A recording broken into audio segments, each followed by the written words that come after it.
Assalamualaikum warahmatullahi wabarakatuh. Baik, anak-anakku sekalian, kelas 12 khususnya, video ini saya buat untuk menyampaikan kisi-kisi mengenai pelajaran fikih di kelas 12.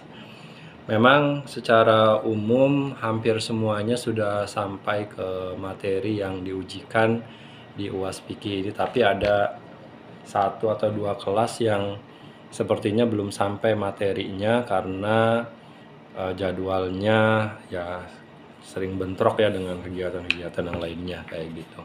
Khususnya buat kelas 12 MM1. Kelas 12 MM1 kayaknya masih belum semuanya tuh dapet ya kayak gitu. Jadi silakan didengarkan ya, bisa nanti kalau memang ada yang mau dicatat silakan dicatat mengenai materi dan juga kisi-kisi yang akan diujikan nanti di kelas 12 di mapel fikih ya kayak gitu.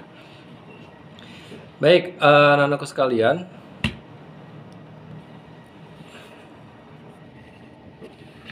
baik ya, maaf saya rubah dulu tadi angle kameranya biar landscape.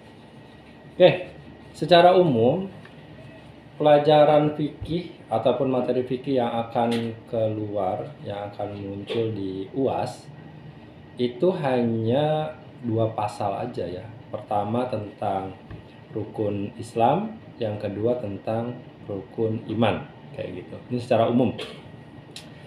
Yang pertama tentang rukun Islam. Tentang rukun Islam itu apa aja sih yang keluar? Ya udah tentang rukun Islamnya, kayak syahadat gitu kan ya, pengertian-pengertian yang pernah saya jelaskan tentang syahadat gitu kan.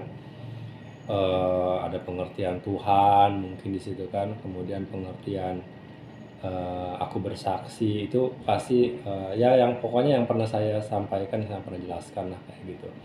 Kemudian yang kedua tentang sholat ya, tentang sholat juga pasti akan keluar kayak gitu tentang sholat.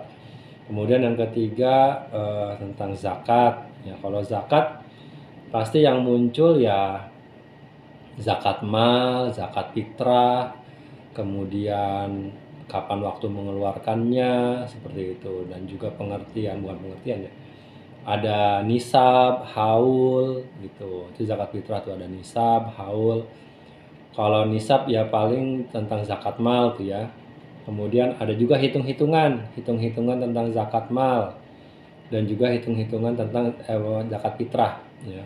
Seperti zakat fitrah kalau umpama pakai beras, kalau seorangnya berapa kilo, kalau pakai liter berapa liter, kalau dalam satu keluarga ada berapa orang kayak gitu. Jadi di tentang zakat itu ya lumayan banyak lah soal-soal tentang hitung-hitungan, baik itu tentang zakat fitrah berapa kilo berapa liter, dan juga tentang zakat mal. Kalau zakat mal paling seperti ngitung apa ya, ngitung zakat emas lah seperti itu, menghitung zakat emas.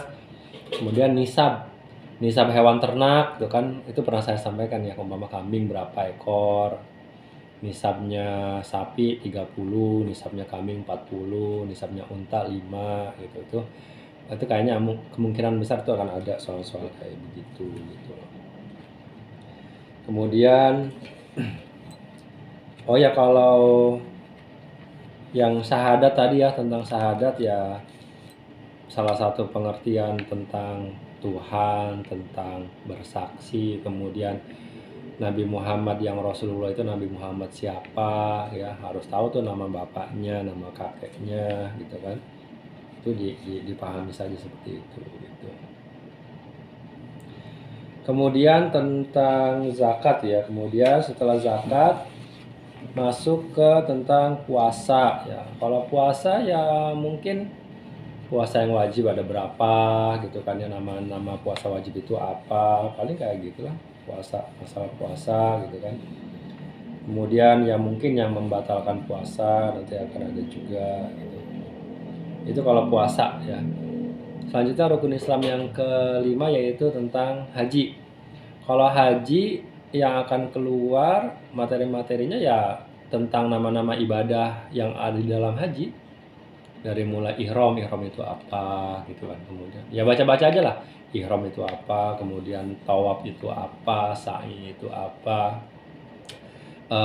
wukuf ya, wukuf itu apa, di mana gitu kan. Kemudian apalagi tahallul gitu. Nah itu tentang haji ya. Nah setelah itu baru masuk ke soal-soal materi rukun iman. Nah materi rukun iman ini tambahan yang saya jelaskan selain yang ada di buku, yaitu tentang tingkatan ataupun tentang level iman. Level iman juga ini akan keluar. Nah buat kelas 12 MM1 khususnya nih kayaknya belum sampai nih ya. Jadi saya sampaikan di sini bahwa level iman itu ada 5. Yang paling rendah itu yang namanya taklid, kemudian yang kedua ilmu, yang ketiga ainul yakin, yang keempat hakul yakin, yang kelima fanabillah. Kalau taklid itu pengertiannya percaya tapi nggak tahu dalil. Kalau ilmu percaya tahu dalil. Kalau ainul yakin melihat Allah dengan pengawasan hati. Kalau hakul yakin melihat Allah dengan hatinya. Sorry, kalau yang ini merasa ya, merasa diawasi oleh Allah nih. Ya, ini melihat Allah dengan hatinya. Yang kelima, fanabila itu artinya mabuk dengan cintanya kepada Allah.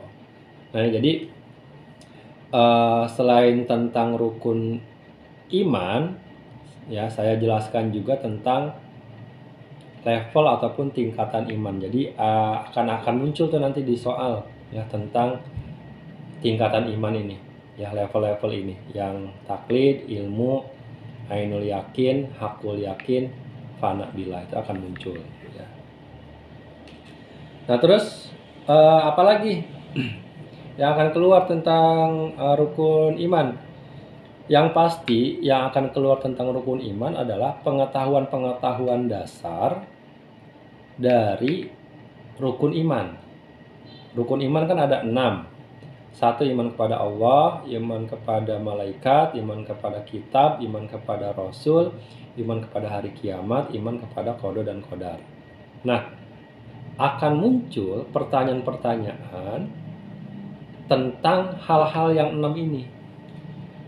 Contoh, iman kepada Allah, berarti akan muncul tuh pertanyaan ya, Allah itu punya sifat wajib berapa? Sifat wajib bagi Allah kan ada 20. Sifat mustahilnya 20, sifat jaiznya ada 1 kayak gitu. Ya mungkin juga yaitu tentang. Kemudian yang kedua tentang malaikat. Ya akan muncul tuh pertanyaan-pertanyaan seperti nama-nama malaikat tuh harus tahu tuh ya, yang 10 lah minimal. 10 nama malaikat dan tugas-tugasnya harus tahu tuh, dibaca-baca tuh. Ya. Kalau yang ketiga tentang iman kepada kitab ya, berarti minimal kamu harus tahu tentang 4 kitab yang diturunkan kepada para nabi, para rasul oleh Allah. Zabur kepada Nabi Daud, Taurat kepada Nabi Musa, Injil kepada Nabi Isa, Al-Quran kepada Nabi Muhammad, kayak gitu. Itu kitab. Kemudian rasul, nabi dan rasul. Nah, di sini paling ya minimal kamu tahu nama-nama nabi dan rasul yang 25 dan tahu sedikit lah tentang mukjizat-mukjizatnya kayak gitu. Nggak harus diapalin sih, baca aja pasti nanti akan muncul kayak gitu.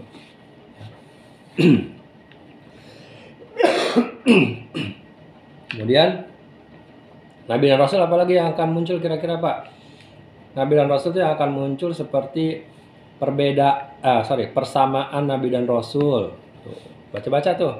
Kemudian perbedaan nabi dan rasul, persamaan dan perbedaan nabi dan rasul. Silahkan ya, silahkan dibaca kayak gitu. Kemudian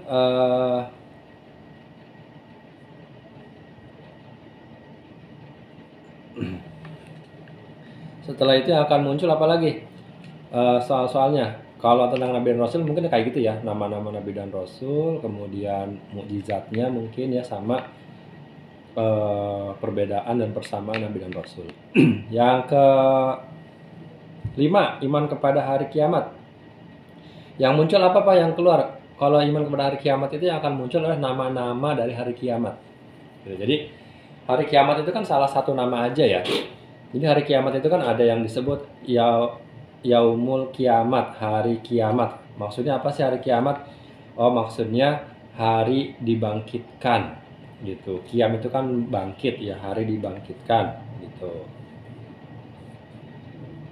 Kemudian ada yang namanya yaumul akhir. Yaumul akhir itu apa? Hari terakhir gitu. Maksudnya apa hari terakhir? Ya maksudnya setelah itu nggak ada hari lagi. Kemudian yaumul mahsyar. Maksudnya apa yaumul mahsyar? Hari dikumpulkannya manusia di padang mahsyar. Yaumul hisab, hari dihitung seluruh amalan manusia kayak gitu.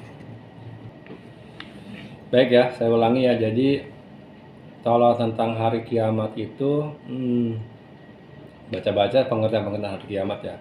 Yaumul akhir, yaumul kiamah. Kemudian yaumul mahsyar, yaumul mizan, yaumul hisab ya.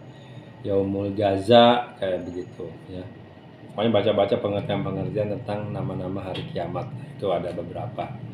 Kemudian yang terakhir iman kepada qada dan qadar. Apa yang akan muncul ya? Kalau qada dan qadar paling cuman apa ya? Contoh takdir yang bisa berubah dan juga takdir yang tidak bisa berubah. Itu kalau masalah pengertian tentang takdir mubrom ya sama takdir mu'allaq gitu.